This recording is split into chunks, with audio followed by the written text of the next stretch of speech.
देवेंद्र फडणवीस दिल्लीत दाखल झालेले आहेत आणि फडणवीसांचा दिल्ली दरबारी फैसला होणार आहे। राजीनाम्यासंदर्भात दिल्लीत अंतिम निर्णयाची शक्यता वर्तवली जाते।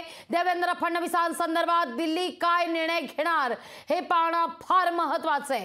तर एकीकडे या सगळ्या चर्चा होताना दुसरीकडे विनोद तावडेंच्या महाराष्ट्र वापसीच्या चर्चेला जोर धरलेला आहे। तावडेंच्या आता महाराष्ट्र वापसीच्या चर्चेवर सध्या जोरदार चर्चा दिल्ली दरबारी होताना दिसतायत। तावडेंच्या सकाळपासूनच भाजप नेत्यांशी काही गाठीभेटी सुरू झालेल्या आहेत। महाराष्ट्र भाजपची घडी बसवण्याकरता दिल्लीतून तावडे महाराष्ट्रात येणार का अशी आता चर्चा जोर धरतीये। भाजपच्या पिछेहाटीनंतर संघटनात्मक पातळीवर हालचाली सुरू झालेल्या आहेत। भाजपमध्ये मोठे संघटनात्मक फेरबदल होण्याची शक्यता नाकारता येत नाहीये।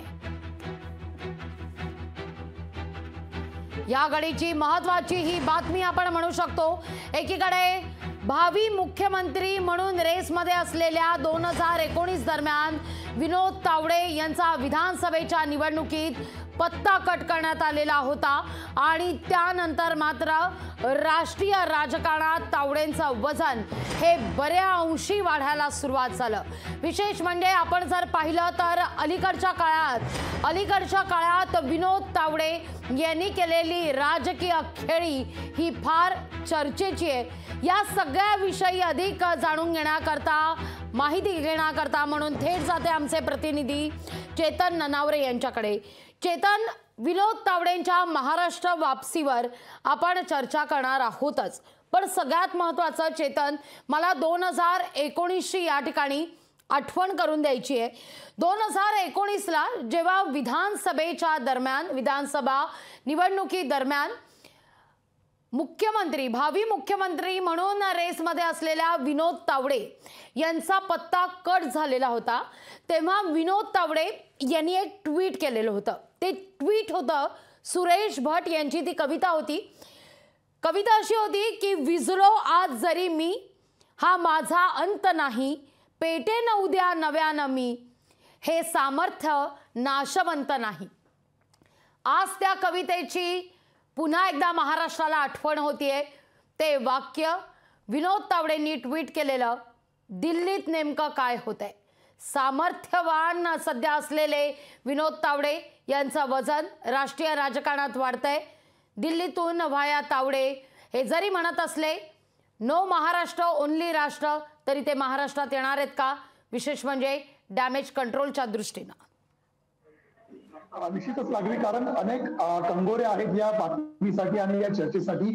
कारण सगळ्यात महत्वाचं पाहिलं, दिल्लीमध्ये गेल्यानंतर सहसंघटन मंत्री पदापर्यंत एकंदरीत तावडे यांची मजल असेल, दुसरीकडे बिहार सारख्या राज्यामध्ये सत्ता पालट करण्याचा प्रयत्न असेल, तिसरीकडे हरियाणा पंजाब सारख्या राज्यांमध्ये भाजपला यश मिळवून देण्याचा प्रयत्न असेल, आणि त्यानंतर महाराष्ट्रामध्ये जर लोकसभेमध्ये पाहिलं तर महायुतीला बसलेल्या फटक्यामध्ये सर्वात मोठा वाटा होता तो मराठा समाजाचा। एकंदरीत मराठवाड्यामध्ये आणि विदर्भामध्ये मराठा आंदोलनामध्ये भाजप शिंदे सहित सर्वांनाच एकंदरीत हा फटका सहन करावा लागला। महाविकास आघाडीने याच मुद्द्यावरती मजल मारली आणि म्हणूनच एक मराठा चेहरा म्हणून प्रदेशाध्यक्ष म्हणून विनोद तावडे यांच्या आता नावाची चर्चा सुरू झालेली आहे।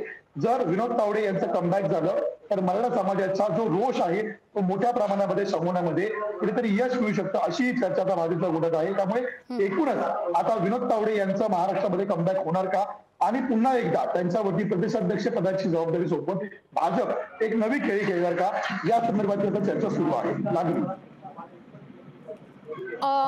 निश्चित चेतन, तुर्तास धन्यवाद तुम्ही दिलेल्या सविस्तर माहिती करता। लोकशाही मराठी ऐका, पहा, जागरूक रहा।